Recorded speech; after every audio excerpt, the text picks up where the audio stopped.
NK চালায়া প্রথম হচ্ছে আমার যেটা ফিল হয়েছে। আপনি আমার উপর রাগ কেন? চিটাং তো ডিফারেন্ট জিনিস। চিটাং এর আগে অনেকবার আসছি। চিটাং এর প্রোগ্রাম বলতে হাইপ থাকে। Hello there, assalamu alaikum, welcome to another brand new chapter. Right now আছি আমি জিসি কনভেনশন হলে। এখানে হচ্ছে চিটাগাং রয়্যাল বাইকার্সে হচ্ছে 5 বছর ইয়ার উপলক্ষে যে ইউনিভার্সিটি প্রোগ্রামটা আছে, সেই ইউনিভার্সিটি প্রোগ্রামটা হচ্ছে আজকে আপনাদের মাঝে তুলে ধরবো। অ্যাক্টিভিটিস ইভেন্টে এক্স্যাক্টলি হচ্ছে দুই ধরনের আছে, একটা হচ্ছে indoor activities and outdoor activities. আউটডোর অ্যাক্টিভিটিসের হচ্ছে সিএফ মোটর হচ্ছে যে 250 সিসি বাইক এবং হচ্ছে 300 সিসির বাইকগুলো লঞ্চ হয়েছে, সেই লঞ্চিং প্রোগ্রামের সেটা হচ্ছে টেস্ট ড্রাইভ আপনারা দিতে পারবেন এখানে। অ্যান্ড এখানে অলরেডি হচ্ছে যে this is the CF motor playground, test drive হচ্ছে এখান দিয়ে যাচ্ছে। আমিও টেস্ট ড্রাইভ দিলাম, আমার কাছে অ্যাজ ইউজুয়াল হচ্ছে 300টাও দিছি, এখন হচ্ছে যে 250টা দিলাম। সো অনেকেই হচ্ছে এখানে আসে। সো কিছু মানুষের কথাবার্তা নিই আমরা। যে আমি সিএফ মোটর 300 এসআরটা টেস্ট ড্রাইভ দিছি, আমার 250 এসআর আছে, তারপরেও 300টা একটু দেওয়ার ইচ্ছা ছিল, তো একটু আগেই আমি দিছি। আমার থেকে মিটারটা একটু চেঞ্জ মনে হয়েছে, মিটারটা সুন্দর লাগছে 300-এর। তাছাড়া আহামরি কোনো ডিফারেন্স লাগে নাই আমার কাছে। ইঞ্জিন পাওয়ার টাওয়ারগুলো আসলে এতটুকু তো বোঝা যায় না, রোডে হলে বেটার হইতো। তারপরে এখানে যতটুকু দিচ্ছি ভালো লাগছে, মানে সিমিলারই 250 এসআর আর 300 এসআর প্রায় সিমিলারই। ওয়ালাইকুম আসসালাম ভাই, এই যে 5টা বছর আপনারা একসাথে পার করলেন, আপনার কি কি এক্সপিরিয়েন্স, ভালো খারাপ দিক কিছু শেয়ার করেন। এক্সপিরিয়েন্স বলতে এখানে আসলে অনেক ভালো হয়েছে, ভালো দিন গেছে, খারাপ সময় গেছে। মোটামুটি এই কমিউনিটিটাকে টিকিয়ে রাখার জন্য আমরা আমাদের সর্বোচ্চ চেষ্টা করে গেছি।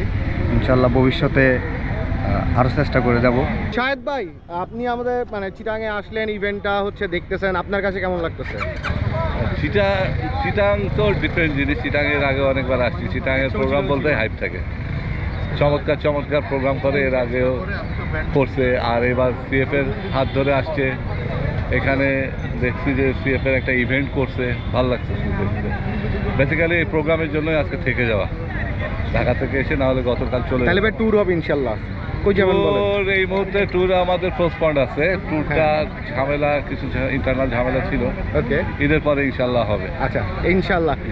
সো চিটাঙে আসলেন, মেজবানি খাওয়া হয়েছে আপনার? হ্যাঁ, প্রথমে আমি ঢাকা থেকে ডিরেক্ট মেজবান বাড়িতে যাই, জাহেদের ওখানে। ওখানে গিয়ে আগে মেজবান দিয়ে উদ্বোধন করি। এবার ভাই আপনি তো টেস্ট ড্রাইভ দিয়ে আসলেন, আপনার কাছে কেমন মনে হলো? ঠিক আছে, রেডি পিকআপটা ভালো পাইছি। রেডি পিকআপটা ভালো, কন্ট্রোলিংও খারাপ না, কিন্তু স্পেসটা আসলে ছোট হয়ে গেছে, তো প্রপারলি বোঝা যাচ্ছে।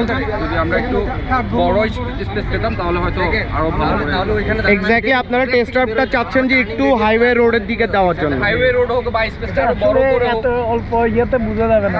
ভাইজান সবাই যারা সিরিয়াল আছেন 10 পর্যন্ত আমি সিরিয়াল দিয়ে দিচ্ছি। 10 পর্যন্ত সিরিয়াল করা আছে। সেকেন্ড ইয়ারে যে আমি চালাবো কিভাবে হবে পিছনে চলে আসুন সবাই একটু। তো এমনি আপনার কাছে বিল কোয়ালিটিটা কেমন লাগছে? আমার কাছে খুব ভালো লাগছে। আমরা দুজন চায়নাতে দেখে সবার তো চায়নাতে সিরিয়াল করা আছে। ওকে, 300 অনেক ভালো লেগেছে, sound quality plus build quality সবগুলো খুব ভালো লেগেছে। আসসালামু আলাইকুম। ওয়ালাইকুম আসসালাম। মুশফিক, তুমি এখানে এসে নটাঙ্কি করা স্টার্ট করে দিছো কেন? অফ সেই লাগছে। দেখতে হবে না কার ক্যামেরা। ভাই আপনার হাইট কত? 5 ফিট 5। আচ্ছা, এই হাইটে আপনার কাছে গ্রাউন্ড ক্লিয়ারেন্স কেমন লাগতেছে? ভালোই তো, কমফোর্ট আছে ভালো। Heavy comfort. হ্যাঁ। So are you excited about the test ride? Company চেয়ে ভালো। দাঁড়ান। আচ্ছা দাঁড়ান, আপনি আমার উপর রাগ কেন? অডিটোরিয়ামের ভিতরে যাওয়ার জন্য বিনীত অনুরোধ। চিনতে পারেন না মনে হয় এখনো, নাকি ড্রেস আপ চেঞ্জ দেখেও মানুষটাকে চেঞ্জ মনে হচ্ছে। চিটাঙের লেডি বাইকার না আপনি? ভিতরে সবাইকে যাওয়ার জন্য অনুরোধ করা হয়েছে। মাহি ভাই, দয়া করে সবাই একটু ভিতরে নিউ কাম ব্যাপার। মাহি ভাই, আচ্ছা তাহলে এটা হচ্ছে এনি ভাবি আমাদের। মাহি ভাই, মিসেস মাহি। ওকে, আমার উপর রাগ কেন বলেন? কারণ আপনি ওকে ট্রোল করছেন। এনকে চালায়া প্রথম হচ্ছে আমার যেটা ফিল হয়েছে, হ্যাঁ সেটা হচ্ছে এনকে গ্রাউন্ড ক্লিয়ারেন্স যেটা, এটা বাংলাদেশ রোডের জন্য সুইটেবল না, খুবই হচ্ছে ডাউন। দ্বিতীয় হচ্ছে ওদের ব্রেকিংয়ের এবিএস কিন্তু খুব ভালো, যেটা আমরা জানি না আসছি। বাট আমি হয়তো বা এটা টেস্ট ড্রাইভের গাড়ি দেখে এরকম ফল্ট করছে। এটা হচ্ছে এবিএসটা ফল্ট করতেছিল সামনে এবং পিছনে। আমি দুইটা ল্যাপ মারছি, দুইটাতেই হচ্ছে কি আমি ফার্স্ট স্টেটটাও ট্রাই করছি, পিছনে ব্রেকও ট্রাই করছি, তখন আমার কাছে ফল্ট মনে হচ্ছে। মাহি ভাই, মিসেস মাহি ভাই, আমাদের অ্যানি ভাবি পাইছি। এবার বুঝছেন আমি সালামটা কেন দিয়েছিলাম? নিচের থেকে ভিডিও শুরু হবে, নিচে থেকে ভিডিও। মাহি ভাই নিজের জুতা খুলে দিয়েছে ভাবিকে টেস্ট রাইডের জন্য। এতক্ষণে লাইন আইছেন ভাই। হ্যাঁ আমার ভাই এত ভালোবাসা কোথা থেকে হ্যাঁ ভালো ভালো ভাই ভাই পারফেক্ট পারফেক্ট ভাই ভাই ভাই ভাই পিছনে মাস্ক ভাই অ্যাক্সিডেন্ট হলে আপনিও যেন ব্যথা পান ওকে সো অ্যানিয়াপু উঠছে SR 300 এর টেস্ট রিভিউ দেওয়ার জন্য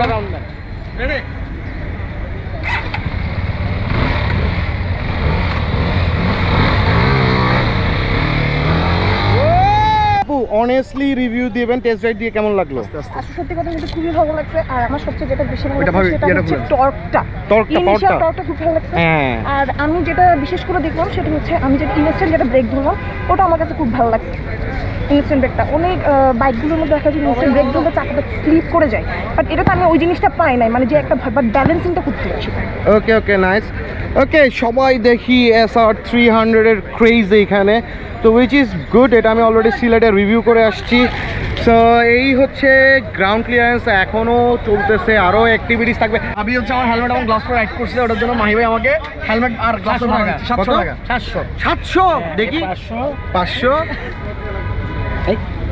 ভাই 500 টাকা কয়েন বাংলাদেশে কবে 5 টাকা দিলে মিলে যাবে ইউএস ডলার 5 টাকা দিলে ওটা মিলে যাবে এবার 5 টাকা দিয়ে বইরা টিকিট তো ইনডোর অ্যাক্টিভিটিসে এখানে হচ্ছে অর্গানাইজারদের বুথ পাইছে এখানে আরও বুথ আছে দেন হচ্ছে যে চিটাগাং মোটর শপের বুথ ওইখানে আছে দেন বিআরটিও থেকে একটা বুথ আছে সো এই মিলে হচ্ছে ইনডোর অ্যাক্টিভিটিস হবে অ্যান্ড এই হচ্ছে 5 ইয়ার্স অ্যানিভার্সারি প্রোগ্রামে হচ্ছে স্টেজ মোটামুটি সব বাইকাররা এখনও আসতেছে অন দ্য ওয়েতে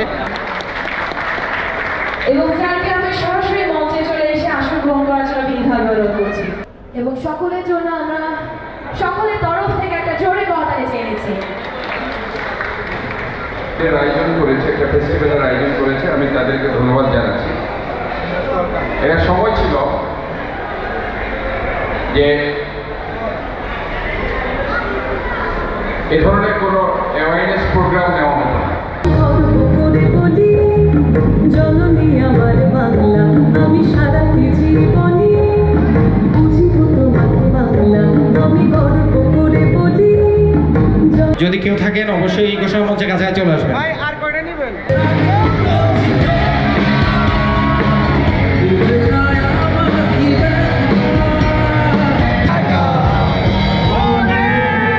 শুধু